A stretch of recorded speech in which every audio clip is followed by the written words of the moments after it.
और वो जजमेंट क्योंकि अब पब्लिक प्रॉपर्टी हो चुकी है तो उस पर मज़ीद गुफ्तगू की जा सकती है और अपनी अपनी राय जो है वो दी जा सकती है। और राय हमेशा वो आदमी देता है जो जिसको कानून का पता भी हो, जिसने कानून को फॉलो भी किया हो और जिसको आइन और पाकिस्तान का पता हो, और जो लोग कानून बनाने वाले हों, जो कानून को बनाते हैं, जो पार्लियामेंट में असेंबलीज में बैठते हैं, उनको पता होता है कि जी कानून क्या है। आज का जो फ़ैसला है उसमें पहले तो मैं कहूँगा कि जी हमें तमाम अदालतों का नहायती एहतराम है और पाकिस्तान पीपल्स पार्टी ने हमेशा अदालती फ़ैसले ना चाहते हुए भी कबूल भी किए हैं और ना चाहते हुए भी उन फैसलों का सबसे बड़ा नुकसान अगर पाकिस्तान की तारीख़ में किसको हुआ है तो वो पाकिस्तान पीपल्स पार्टी को हुआ है। लेकिन फिर भी हर हाल में हम समझते हैं कि कानून की पासदारी होनी चाहिए, ना कि लाडलों की पासदारी होनी चाहिए। और आज का फ़ैसला अगर देखूं तो मुझे बहुत सारी चीज़ें नज़र आ रही हैं। एक तो ये डिसीजन एक कंफ्यूज्ड डिसीजन है, मुबहम से भरा हुआ डिसीजन है और ज़ाहिर है कि पाकिस्तान पीपल्स पार्टी की जो लीगल टीम है वो इस डिसीजन को देखेगी भी सही। Legal experts Pakistan Peoples Party के वो इस फैसले को देखने और उसको वेट करने के बाद पीपल्स पार्टी की लीडरशिप को उसके बारे में आगाही भी देंगे। लेकिन ये भी हकीकत है कि इस फैसले के बाद एक कन्फ्यूजन ज़रूर पैदा हुई है और फेडरल गवर्नमेंट एक इंडिपेंडेंट गवर्नमेंट है जिसका सिर्फ पीपल्स पार्टी हिस्सा नहीं है, लेकिन फेडरल गवर्नमेंट भी इस फैसले को पढ़ने के बाद रिव्यू में जाती नहीं जाती वो फेडरल गवर्नमेंट का सवाबदीद इख्तियार है। इस फैसले से जो हमने अभी तक टीवी में देखा है तो मैं समझता हूँ इस मुल्क में लाडलाइज़म आज दिन तक प्रिवेल कर रहा है और उसकी कोई एक मिसाल नहीं है लाडलाइज़म की। लाडलाइज़म की सैकड़ों मिसालें हैं जो कि दी जा सकती हैं। इसमें इलेक्शन कमीशन ऑफ पाकिस्तान के डिसीजंस को भी बुलडोज़ किया गया है। मैं समझता हूं कि इलेक्शन कमीशन ऑफ पाकिस्तान एक इंडिपेंडेंट आइनी इदारा है और इस वक्त भी इलेक्शन कमीशन ऑफ पाकिस्तान का सरबराह वो है जिसको पीटीआई के लीडर इमरान खान ने अपॉइंट किया था और उन्होंने कहा था कि बहुत ही बेहतरीन किस्म के हमने इलेक्शन कमीशन ऑफ पाकिस्तान के सरबराह को मुकर्रर किया है। तो उसके फ़ैसलों की भी मैं समझता हूँ ईसीपी के जो एक डोमेन है आइनी कानूनी, उस पर ईसीपी ज़ाहिर है ख़ुद अपना रिस्पॉन्ड देगी। मैं ईसीपी का इस वक्त उनके ब्याह पे तो कुछ नहीं कह सकता। उसके साथ साथ आज के इस फैसले से आपको गुड टू सी यू की झलक भी बहुत नज़र आएगी। जो गुड टू सी यू किसी लाडले प्यारे शख्स को कहा गया था और उसकी भी तवील एक हिस्ट्री है। आज के फैसले ने पेशावर हाई कोर्ट के फैसले को भी जो है बुलडोज़ किया गया या उसको सेटिसाइड किया गया है। पेशावर हाई कोर्ट के मुझे कुछ और फैसले भी याद आते हैं कि पेशावर हाई कोर्ट ने ये कहा था कि केपीके की बीआरटी में रिकॉर्ड करप्शन हुई है, 7 अरब रुपए के किकबैक्स चले हैं, जो कि chief justice Peshawar high court justice Sethi साहब ने जो है वो डिसीजन दिया था। फिर उस वक्त की सुप्रीम कोर्ट की बेंच में जस्टिस बंदियाल साहब ने सुप्रीम कोर्ट का पेशावर हाई कोर्ट का वो जजमेंट जो है वो सेटिसाइड किया था और कहा था कि नहीं जी, कोई भी इंक्वायरी, कोई भी एफआईए या नैब जो है वो इमरान खान के किसी भी प्रोजेक्ट में, इमरान खान की हुकूमत के किसी भी प्रोजेक्ट के खिलाफ कोई इंक्वायरी नहीं कर सकती क्योंकि वो एक लाडला है। और उसके बाद फिर आपने देखा कि एक शख्स थे जस्टिस साकिब निसार साहब, जो उसके हर फैसले, उसका हर एक्ट किसी से छुपा हुआ नहीं है। जिस तरीके से जस्टिस साकिब निसार साहब ने इमरान खान की और पीटीआई की पुष्ट पनाही की उसका सहूलतकार बना, इसकी भी मिसाल तारीख़ में नहीं मिलती कि एक तरफ पूरे पाकिस्तान में घर बुलडोज हो रहे थे, इंक्रोचमेंट ड्राइव चल रही थी और इसके घर को रेगुलराइज किया गया क्योंकि ये लाडला था। उसी तरीके से एक वो शख्स जो कि पाकिस्तान का झूठा तरीन शख्स मशहूर था, एक वो शख्स, मैं खैर किसी की ज़ाती ज़िंदगी पे तो नहीं जाऊंगा, हर चीज़ बैगेज से भरी हुई थी, उस शख्स को सादिक व अमीन जैसा टाइटल साकिब निसार ने दिया और फिर जो उस वक्त मुखालिफ थे उनको चुन चुन के उनके ख़िलाफ़ मुकदमे बनाना, उनको जेलों में भेजना, एक माहौल बनाया गया, सहूलतकारी की गई कि इमरान खान को 2018 के इंतखाबात में उसको हीरो बनाकर पेश किया जाए। उसमें भी गुड टू सी यू वाला जो और लाडलाइज़म जो है वो आपको नज़र आएगा। और फिर 2018 के इंतखाबात हुए, जिस तरह RTS बैठे, जिस तरीके से मुखालफिन को चुन चुन के डिस्क्वालीफाई किया गया, उसमें उसकी सहूलतकारी भी साकिब निसार एंड कंपनी ने की, जो कि किसी से ढकी छुपी नहीं है। आप सबको याद होगा कि 2018 के इलेक्शन में, ये सारे मेरे सामने आप कराची के जर्नलिस्ट बैठे हैं, आप सबसे मैं हलफ लेके पूछता हूँ 2018 के इलेक्शन में कराची में क्या हुआ था, आपको क्या पता है या नहीं पता है? तो क्या वो इंतखाबात दुरुस्त थे? क्या उस इंतखाबात में अवाम का मैंडेट को पे डाका नहीं डाला गया? क्या उस इंतखाबात में इलेक्टेड पॉलिटिकल पार्टीज़ के मैंडेट को बुलडोज नहीं किया गया? उसका नतीजा क्या निकला? क्योंकि वो फिर वो लाडलाइज़म और फिर वो गुड टू सी यू की जो सियासत इस मुल्क में चल रही है, उस तरीके से उसको प्रोटेक्ट किया गया। मुझे ये भी याद है जब लोगों ने 2018 के जब RTS बैठने और इलेक्शन के नतायज जो गलत नतायज थे उसको चैलेंज करने के लिए अदालत में गए, तो चीफ जस्टिस सुप्रीम कोर्ट ने कहा कि अभी सारे बेंचों को बोल दिया, सारे ट्रिब्यूनल्स को कह दिया कि अभी इन केसेस को ना सुने, अब हुकूमत को काम करने दे। ये साकिब निसार साहब के थे, आप सारे लोग अभी गूगल कर लें, आपको मिल जाएगा वो आर्टिकल भी।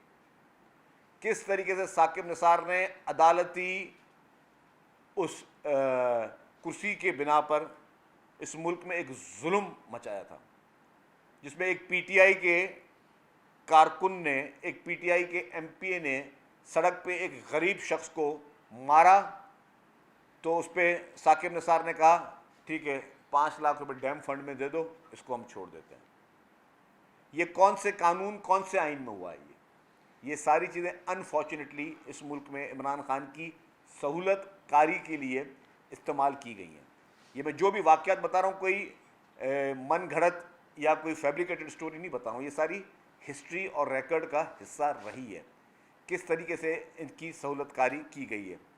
फिर इसके बाद साकिब निसार ने पूरी एक उसका जो टेन्योर था वो, और फिर जस्टिस बंदयाल का पूरा टेन्योर था, जब 9 मई का वाक़या हुआ और फिर इमरान खान को मर्सिडीज़ गाड़ी में पेश किया गया, मर्सिडीज़ गाड़ी में, किसी लीडर को आज तक पेश नहीं किया गया बुलेट प्रूफ मर्सिडीज़ में, और फिर उसको गुड टू सी यू कहा गया और फिर बोला कि खान साहब आप जो है मजम्मत कर देना, आप मजम्मत कर देना कि जो 9 मई को पाकिस्तान में हुआ है, लोगों के घर जले, मजम्मत कर देना, एम्बुलेंसेस जली, मजम्मत कर देना, रेडियो पाकिस्तान पेशावर जली, मजम्मत कर देना, कराची में बसें जली, मजम्मत कर देना, लोग मारे गए, मजम्मत कर देना, कायदे आज़म मोहम्मद अली जिन्ना का घर जलाया गया, मजम्मत कर देना, हमारे फ़ौजी जवान जो कौमी हीरोज़ जिनके मुजस्मे थे उनको मुसमार किया गया, उन पर कोर कमांड हाउस में हमला किया गया, मजम्मत कर देना। तो ये इस मुल्क में कानून के दोहराए बता रहा हूँ। मतलब ठीक है, ज़ाती पसंद नापसंद हो सकती है किसी शख्स के लिए, किसी को आप लाडला बना के पेश कर सकते हो, लेकिन क्या उसके लिए आप कानून की किताबों को छोड़ देंगे, कानून की किताबों को फेंक देंगे? 2018 में सिंध का एक पीपुल्स पार्टी का लीडर था, उसको डिस्क्वालीफाई किया गया ये कह के कि जी आपने अपनी एक फैमिली मेंबर को छुपाया है, डिस्क्वालीफाई किया। आप सबको पता है, मैं कोई बात आपकी छुपी हुई नहीं कर रहा। फिर उसी 2018 की इलेक्शन में एक इस्लामाबाद हाई कोर्ट में भी एक पिटिशन गई जिसमें कहा गया कि जी खान साहब ने भी अपना एक फैमिली मेंबर छुपाया गया। उसकी आप जजमेंट उठा के पढ़ने क्या लिखा है? बोला जी वो उसका ख़ानदानी पर्सनल मैटर है, उसको हम डिस्कस नहीं करते। तो इस मुल्क में 2 कानून चलते हुए आए हैं और लाडलाइज़म इस मुल्क में अनफॉर्चुनेटली प्रिवेल कर रहा है।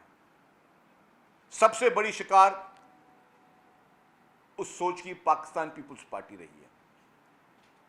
इस मुल्क में जिसने जमहूरियत का क़याम किया, इस मुल्क में जिसने आईन पाकिस्तान का क़याम किया, इस मुल्क में जिसने आइन दिया, इस मुल्क में जिसने एटमी ताकत दी, उस शख्स का अदालती कत्ल हुआ। क्या हुआ? आज आपने इतने अरसे के बाद, सदियों के बाद, डिकेड्स के बाद आपने जो है वो फैसला दिया कि जी शहीद जुल्फ़िकार अली भुट्टो का सही ट्रायल नहीं हुआ, उनको सही ट्रायल का मौका नहीं दिया गया, उनके साथ ज्यादती की गई। ये तो आपने कर दिया, लेकिन जो आपने पाकिस्तान का नुकसान किया उसका जवाब कौन देगा? उन कुर्सियों पे उस वक्त जो लोग बैठे हुए थे, जिन लोगों ने उस वक्त के माहौल के हिसाब से या अपनी ज़ाती ख्वाहिशात के हिसाब से जो फैसले दिए, आपने एक शख्स की ज़िंदगी छीन ली। उसको हम अदालती कत्ल कहते हैं। That was the judicial murder, और उसकी कॉस्ट आज दिन तक पाकिस्तान पे कर रहा है, पूरा मुल्क पे कर रहा है उस जुडिशल मर्डर की। आपने, और ये इंसाफ भी, चले ये भी उनकी मेहरबानी कि ये फैसला आया, लेकिन जिस टाइम के बाद आपने दिया है तो आपने पूरे पाकिस्तान की तरक्की का कत्ल किया। शहीद मोहतरमा बेनज़ीर भुट्टो साहिबा, 2 दफ़ा उनकी हुकूमतें गैर आइनी, गैर कानूनी तरीके से डिसॉल्व की गई। शहीद मोहतरमा बेनज़ीर भुट्टो साहिबा जब अदालत जाती हैं, सुप्रीम कोर्ट जाती हैं कि जी मेरी हुकूमतों को गलत तरीके से गैर आइनी तौर पे निकाला गया है, उनको इंसाफ नहीं मिलता। आपने क्या किया? आपने जो विजनरी लीडर थी, अजीम कायद थी, मुस्लिम दुनिया की पहली खातून वज़ीर आज़म थी, जो मुल्क के अवाम के लिए काम कर रही थी, मुल्क के ख़वातीन के लिए काम कर रही थी, मुल्क के हर उस तबके के लिए काम कर रही थी, आपने उनकी हुकूमत को गैर आइनी तौर पर जुडिशरी के ज़रिए आपने उनको इंसाफ ना देके आपने इस मुल्क का नुकसान पहुँचाया। फिर हमारे कायद मोहतरम आसिफ अली जरदारी साहब 12 साल तक बग़ैर कन्विक्शन के as a under trial prisoner वो जेल में, उनको कैदोबंद की सोबतें बर्दाश्त करना पड़ी। क्यों उनको बेलें नहीं मिल रही थी? क्यों उनको इंसाफ नहीं मिल रहा था?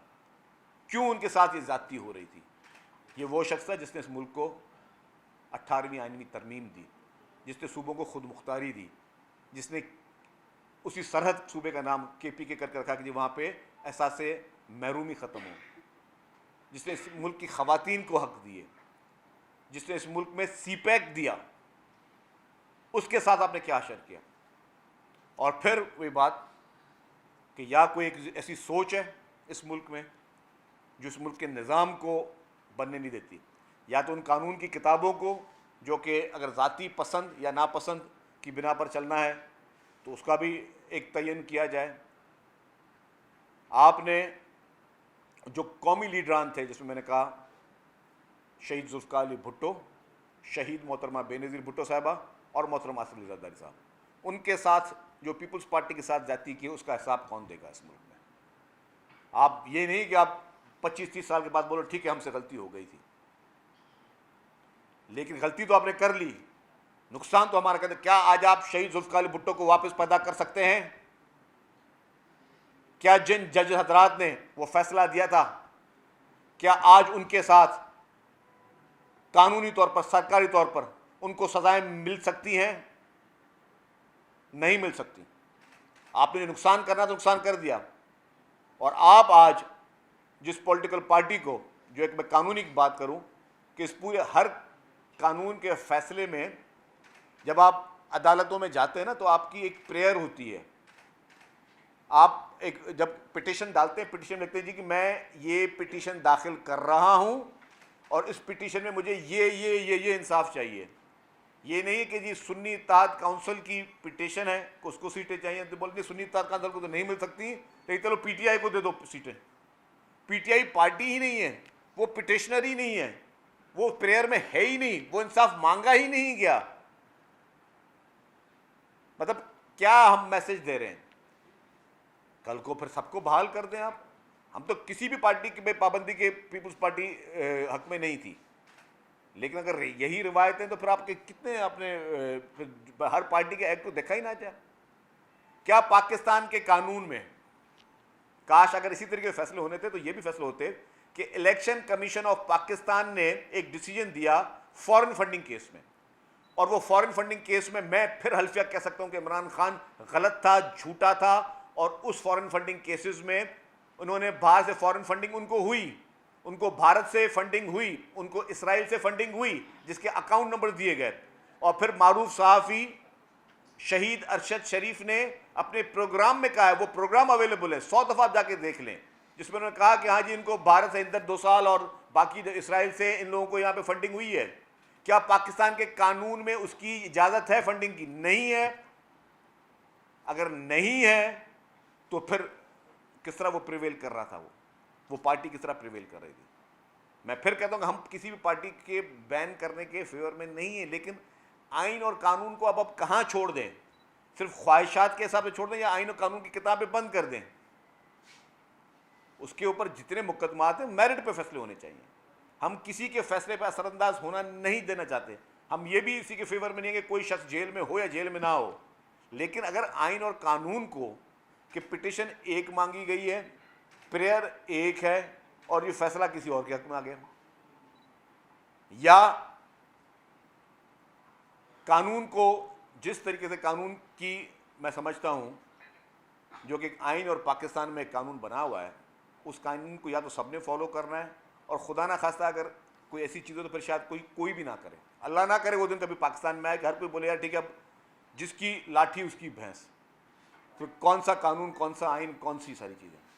तो मैं समझता हूँ कि जिस तरीके से इस लाडले को आज दिन तक लाडला बना के रखा हुआ है, जेल में भी उसको जिस तरीके की सहूलतें मिल रही हैं, और उसकी गैर मौजूदगी में वो शख्स उसने जो आपके मुल्क में झूठे नैरेटिव पैदा किए, उस शख्स ने कौम को गलत राहें दिखाई, उस शख्स ने कौम को झूठ बोला कि हम गुलाम नहीं हैं, मुझे अमेरिकन साजिश के तहत जो है वो निकाला गया, फिर जेब में से ये निकाला कि जी ये पर्चा है और ये देखें जी मेरे पास ये साइफ़र मेरे पास पड़ा हुआ है, ये साइफ़र मेरे पास पड़ा हुआ है, और फिर बोला तो साइफ़र तो था ही नहीं, साइफ़र तो ड्रामा था। फिर उसको भी आप मुकर गए। फिर आपने अमेरिका पे इल्ज़ाम लगाया, फिर आप उसी मुल्क से लॉबियस्ट आपने हायर किए, उस मुल्क के लॉबियस्ट आपके लिए आके लॉबिंग करें। लॉबियस्ट बंदा क्यों हायर करता है? लॉबियस्ट लफ्ज़ की मायना क्या है? जो आपके लिए लॉबिंग करे, जो आपके लिए लोगों को कन्विंस करे। तो एक पाकिस्तान के प्राइम मिनिस्टर को या एक पाकिस्तान की पार्टी के सरबराह को किसी दूसरे मुल्क को के लोगों को हायर करने की क्यों ज़रूरत पड़ी कि आप मेरे लिए लॉबिंग करें? आप वकील के पास जाओगे, अगर आप किसी को मैं वकील के पास गए हो तो क्या लोग बोलेंगे कि यार ये वकील के पास किसी केस के सिलसिले में गया होगा। किसी डॉक्टर के पास जाते हो तो क्या बोलते हो, ऊपर डॉक्टर के पास गया होगा अपना इलाज करवाने गया होगा। तो लॉबियस्ट के पास लोग जाते हैं अपने लिए लॉबिंग करवाने के लिए। तो ये इमरान खान और पीटीआई को क्या ज़रूरत पेश आई कि बाहर से लॉबियस्ट हायर हों जो इनके लिए लॉबिंग करें? और लॉबिंग किस लेवल पे हुई वो आपने देख लिए कि किस तरीके से उनके असेंबली में इसके फेवर में आ रहे हैं, हिमायती चीज़ें आ रही हैं। या फिर एक इसराइल के एक ऑफिशियल ने एक बहुत बड़ी ऑफिशियल मीटिंग में कहा कि जी पाकिस्तान में ह्यूमन राइट्स की वायलेशन हो रही है। पीटीआई के जब लोग ये इनके लोग गिरफ्तार हो रहे थे 9 मई के बाद, ह्यूमन राइट्स की वायलेशन की बात कौन कर रहा है? इसराइल कर रहा है, जिसने दुनिया की तारीख में सारी ह्यूमन राइट्स की वायलेशन की मिसालें कायम कर दी, रिकॉर्ड तोड़ दिए। आज वो ह्यूमन राइट्स की वायलेशन की बात कर रहा है पाकिस्तान में इमरान खान के लिए। कश्मीरियों के लिए कभी उसने नहीं कहा कि जी कश्मीर में जो है वो ह्यूमन राइट्स की वायलेशन हो रही है। तो ये सारी एक ग्रेट गेम है, ये सारा एक लार्जर एक कॉन्स्पिरेसी है। मैं बहुत एहतियात के साथ कहूँगा कि मैं नहीं चाहता कि मैं किसी किस्म का कोई इल्ज़ाम लगाऊं, लेकिन ये लाडलाइज़म हो या इसको ईसीपी के फॉरेन फंडिंग में जहाँ पे इसराइल और भारत की फंडिंग है, अगर ये अलाउ है तो हर पार्टी को अलाउ कर दें भाई। फिर इस मुल्क में कानून की किताबों को साइड में कर दें, सबको अलाउ कर दें कि हर मुल्क अपनी हर पार्टी, हर पॉलिटिकल पार्टी किसी भी अपने दुश्मन मुल्क या दोस्त मुल्क से फंडिंग ले सकती है अपने मुल्क में पॉलिटिक्स करने के लिए, अपने मुल्क में लॉबिंग करने के लिए। अगर लॉबिंग अलाउ है तो क्या पाकिस्तान के कानून में लॉबिंग अलाउ है या नहीं है? अगर पाकिस्तान के कानून में लॉबिंग अलाउ है तो हर पॉलिटिकल पार्टी फिर कोई भारत के पास जाएगा कि तुम मेरे लिए लॉबिंग करो, कोई इसराइल के पास जाएगा मेरी लॉबिंग करो, कोई किसी और मुल्क के पास जाएगा हमारे लिए लॉबिंग करो, और वो हो रही है। जिस तरह फंड्स आ रहे हैं, फंड कोई क्यों देगा? कोई भारतीय या इसराइली किसी पाकिस्तानी पॉलिटिकल पार्टी को फंड्स क्यों दे रहा है? क्या वजूहत है इसके सामने? तो ये सारी एक लार्जेस्ट पिक्चर है। मैं समझता हूँ आज का जो फैसला है उससे अफसोस ज़रूर होता है, उससे लाडलाइज़म की खुशबू ज़रूर आती है, पसंद नापसंद की खुशबू ज़रूर आती है, और आइनी और कानूनी पहलू जो हैं, क्योंकि पीपल्स पार्टी सिर्फ यकीन करती है आइन पर और कानून पे। अगर कानून के हिसाब से फैसला है तो हमारे सर आंखों पर, अगर पिटीशन में कहीं वो रिलीफ लिखा गया है तो हमारे सर आंखों पे रिलीफ दे सकते हैं। अगर वो है ही नहीं, अब कानूनी पेचीदगियाँ जो पैदा होंगी, काफ़ी लोग तो अब सुन्नी इत्तेहाद काउंसिल, सारे एमएनएज एमपीज कहते हैं कि हम तो सुन्नी इत्तेहाद काउंसिल के मेंबर हैं। अब बोला नहीं जी, सुन्नी इत्तेहाद काउंसिल कुछ नहीं है, पीटीआई है। तो अब अगर वो वहाँ से सुन्नी इत्तेहाद काउंसिल की मेंबरशिप छोड़ेंगे तो फिर कानूनी तौर पर फिर उसको डिस्क्वालीफाई होना है, क्योंकि आप कैसे भी इलेक्ट हुए, आपने कहा जी मैं सुन्नी इत्तेहाद काउंसिल का, आज अगर मैं as a member Peoples Party, मैं आज कोई पार्टी बदल दूं, मैं बोलता हूँ जी मैं XYZ पार्टी में चला जाता हूँ, तो कानून और आइन कहता है कि मुझे Peoples Party as a member जो है मैं भी फ्लोर क्रॉसिंग नहीं कर सकता, मुझे इस्तीफा देना पड़ेगा अपनी रुकनीत से, फिर मैं दूसरी पार्टी जा सकता हूँ। तो क्या जितने भी इस वक्त सुन्नी इत्तेहाद काउंसिल के मेंबरान के तौर पर जो असेंबली में बैठे हुए हैं, वो सारे के सारे क्या इस्तीफा देंगे? क्या वो सारे के सारे रिजिग्नेशन देंगे कि अब वो सुन्नी इत्तेहाद काउंसिल के मेंबर नहीं, अब वो पीटीआई के मेंबर बनेंगे? तो मैं कह रहा हूँ देयर इज अ लिटरली एक बहुत बड़ी एक कन्फ्यूजन है, जिसको आइनी और कानूनी माहिरीन इसको बता सकते हैं। पहले अरबाब साहब प्राप्त करें। शजी साहब ये बताएं कि आज के इस फैसले और आपकी प्रेस कॉन्फ्रेंस से तो ऐसा लगता है कि पाकिस्तान की सबसे बड़ी अदालत ने एक ऐसा कंफ्यूजन पैदा कर दिया है जिससे पार्लियामेंट पर बहुत सारे लोग उनकी मेंबरशिप खतरे में भी पड़ सकती है, एक तरह से सुन्नी इत्तेहाद काउंसिल की। दूसरा ये कि लोगों को ये मैसेज जाता है कि वो सियासी इंतहा पसंदी की तरफ चले जाए और अपने फैसले आप खुद कर लें, क्योंकि अदालतें तो फैसले ऐसे कर रही जिससे मेंबर खुद अपने पार्लियामेंट में खुद को सिक्योर नहीं समझता। बिल्कुल, आपके सवाल में ही उसका जवाब है, और यही चीज़ है कि अब इंतहा पसंदी जो है, अल्लाह ना करे उसको फ़रोग मिलेगी कि सोशल मीडिया पे आप अब सारी चीज़ सोशल मीडिया पे हो रही है। अगर यही फ़ैसला उनके ख़िलाफ़ आता तो सोशल मीडिया पे तमाम मौजूद जज हजरात साहबान के लिए जो कलमात लिखे जाते, जो बदतमीज़ी के तूफ़ान हो जाते, उनकी फैमिलीज़ पे जो अटैक होते हैं, जो कि नहीं होने चाहिए, चाहे फैसला हक में हो या ख़िलाफ़ हो, कभी भी नहीं होना चाहिए, वो हो जाता, तूफ़ान खड़ा जाता। और आपकी बात सही है कि लोग अब उस तरफ ज़्यादा सोचेंगे। तो अरबाब साहब, मैं आपकी बात से एग्री करता हूँ। जी कामरान साहब, आप ये बताएं कि क्या आपको इस फैसला और जो मौजूदा हालात है उससे लग रहा है कि इमरान खान की जेल से रिहाई या उनके लिए कोई सियासी राह, उनको दोबारा सियासत में एक्टिव होने के लिए कोई राहें हमवार की जा रही हैं? कुछ लोग अब भी ऐसे मौजूद हैं हमारे ताकतवर हलकों में या जो दीगर इदारे हैं वहाँ पर कि जो इमरान खान के लिए राहें हमवार करने की कोशिश कर रहे हैं? देखिए जी, मैं ये कहता हूँ कि इमरान खान के खिलाफ जितने भी मुकदमे हैं ना, उसमें इमरान खान के साथ जाती नहीं होनी चाहिए, मेरिट पे उनके केसेस चलने चाहिए। और मेरिट पे पाकिस्तान के कानून और आइन में जो लिखा है वो मेरिट है, किसी की ज़ाती ख्वाहिश मेरिट नहीं है। तो अब ज़ाहिर है, मैंने कहा वो लाडला तो है, बहुत सारे लोगों का लाडला है, अब उसको जो लाडले बनने में उसकी मदद कर रहे हैं या उसको सहूलतकार बन रहे हैं वो जो सामने आ जाएगी। हम किसी पॉलिटिकल पार्टी के ख़िलाफ़ नहीं है, हम सिर्फ एक बात कहते हैं कि जो भी इस मुल्क में आइन और कानून है उसकी हुक्मरानी रहे। अकरम साहब, इसमें कोई दो राय नहीं कि अदालतों से पीपल्स पार्टी को इंसाफ कम मिला है, कम नहीं मिला है, जो भी हो। लेकिन आपको याद होगा 88 में पीपल्स पार्टी के साथ पीपल्स पार्टी को मजबूर किया गया, उससे उसका निशान छीन लिया गया, मजबूरन पीपल्स पार्टी ने पार्लियामेंटेरियन लिख दिया। तो आज आज जो फैसला हुआ है, आप नहीं समझते इस फैसले का जो असरात हैं वो आने वाले दिनों में बेहतर होंगे? कल को अगर पीपल्स पार्टी या दीगर जो सियासी जमातें उनके साथ अगर कोई इस तरह का सलूक हुआ, कोई आमिराना निज़ाम आया, तो इस फैसले के फ़ायदे कल आप उठा सकते हैं? देखिए जी, हमें कोई फ़ायदा नहीं चाहिए। जो आइन और कानून में लिखा है, हम कहते हैं आइन और कानून की पासदारी हो, ना हमें आइन और कानून से हटकर कोई फ़ायदा चाहिए, ना हम चाहते हैं किसी और को कोई नुकसान हो आइन और कानून से हटकर। अगर आज के फैसले में आइन और कानून की पासदारी हुई है तो लब्बैक, अगर उसको बुलडोज हुआ है तो ज़रूर हमें उसमें एतराज़ हमारे उठेंगे। हमीद साहब, अच्छा, एक शख्स जो पार्लियामेंट में बैठना नहीं चाहता, किसी से बातचीत नहीं करना चाहता, इस फैसले के बाद उसके रवैयों में कोई तब्दीली आप महसूस कर रहे हैं, तवक्को कर रहे हैं कोई रवैयों में तब्दीली? देखिए जी, ना हम उसकी तरफ रवैये का कोई एक्सपेक्टेशन रख रहे हैं, ना हमें उनकी रवैये में तब्दीली की ज़रूरत है। हम ये कहते हैं कि जो भी उस शख्स का किरदार रहा है वो किरदार गैर जमहूरी, गैर इंसानी और गैर अखलाकी रहा है। जब आपको याद होगा वोट ऑफ नो कॉन्फिडेंस हुआ था तो वो शख्स की सोच क्या थी? वो कहता था कि मेरा जो एमएनए छोड़ के गया है उनके घरों पे हमले करो, वो घर से निकल ना सकें, सड़कों पे लोगों को जलील करो, जो मेरे पार्टी के ख़िलाफ़ बात करे। ये डिक्टेटर की भी एक अपर क्लास थी, उनकी फैमिलीज़ पर अटैक करो। वो कहता था कि इन जो लोग मुझे छोड़ के गए उनके बच्चों की शादियां नहीं होंगी। पाकिस्तान में कौन सा ऐसा, पाकिस्तान के पूरी दुनिया का मुझे कोई एक पॉलिटिशियन बता दे जो कहेगा जी मेरी जो पार्टी छोड़ के जाएगा उसके बच्चों की शादी नहीं होगी। ये मैसेज क्या था?